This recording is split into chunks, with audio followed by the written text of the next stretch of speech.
Solderless breadboards are essential tools for the electronics experimenter. They allow us to build and rebuild circuits quickly without making or breaking permanent connections. In this video, we will demonstrate the basic concepts of circuit building using a breadboard. For this video, you will need a breadboard, jumper wires, a 9-volt battery, battery clips, a 9 to 5 volt voltage regulator, an LED, and a 1000 ohm resistor, as well as some audio cables and alligator clips. We have laid our parts out on the table. First, we connect the 7805 voltage regulator. The 3 pins can go into any 3 rows. Since we have a switch, we attach the battery. If you don't have a switch, leave this disconnected first. Connect the black lead of the battery to the ground rail and leave the red lead disconnected. We will show how to connect the switch in a minute. Now the middle pin of the 7805 goes to ground and the right pin to our voltage rail. The potential between our voltage and ground rails is now 5 volts. Next we connect the LED from any row to ground. LEDs are polar, so they must be connected in a specific direction. In this case, the anode lead must be connected to a row and the cathode lead to ground. In almost all cases, the anode lead of the LED will be longer than the cathode. You can use this rule to figure out which side is which. Also, the cathode should correspond with the flash side of the LED.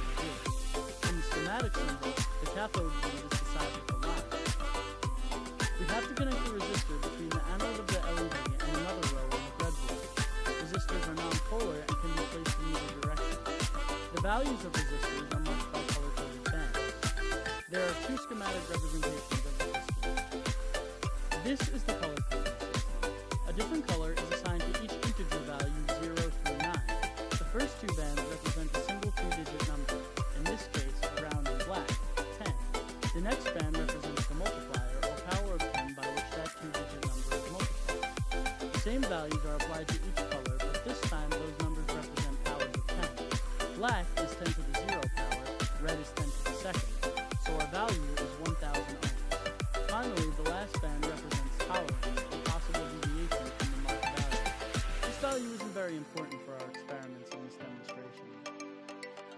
We have now connected the other end of the resistor to the top voltage rail. Because we connected our voltage regulator to the bottom rail, we have to bridge the top and bottom rails in order to establish continuity between them. We'll bridge the ground rails first. Connect the top ground rail to a row on the top half of the breadboard, bridge the trough between row sections, and connect the bottom row to the bottom ground rail. For the voltage rails, we'll use a single, longer wire to connect the top rail to the bottom. Because our battery is already connected, our LED lights up. We'll show you how to connect your switch and battery in a minute. Here's how breadboard continuity works. Because our rails are now bridged, we can access ground and positive 5-volt potentials on either side of the board. Always remember that through dividing our board horizontally, the trough represents a break in continuity. Now we'll show you how to connect your battery and switch. The battery clip should be connected to the 9-volt, giving you access to 2 bare wire leads. Don't let the leads touch. The red lead is the positive 9 volts and the black lead is ground. Connect the battery lead to one lead with a single pole, single throw, or on-off switch by twisting and taping the bare wires together. The other switch lead should be connected to the left pin of the 7805. The switch now selectively lets current pass from battery to our circuit, turning the LED on and off. Here are schematic representations of an on-off switch. When switched on, current passes through the 7805. The 9-volt potential from our battery is decreased to only 5 volts by the voltage regulator. This makes our 9-volt battery LED friendly. Here's the pinout of the 7805 voltage regulator. Because the ground lead of our battery is connected to the ground rail, and our ground rails are continuous throughout the breadboard, the middle pin of the 7805 is connected to the same ground as the battery. And because the 5-volt output of the regulator is connected to the voltage rail, and the rail is continuous throughout the board, the resistor is connected to positive 5 volts. This means that current can flow through the resistor, then through the LED, then to ground. This current flow lights the LED. Let's try connecting voltage to the LED using a potentiometer. This allows us to change the amount of current flowing through the circuit and therefore change the brightness of the LED. Connect the red alligator clip to a wire sticking out of the voltage rail. Do the same with the black clip, connecting it to the ground rail.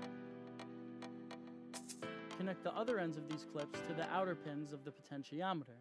Now, connect a third, differently colored alligator clip to the middle pin of the potentiometer.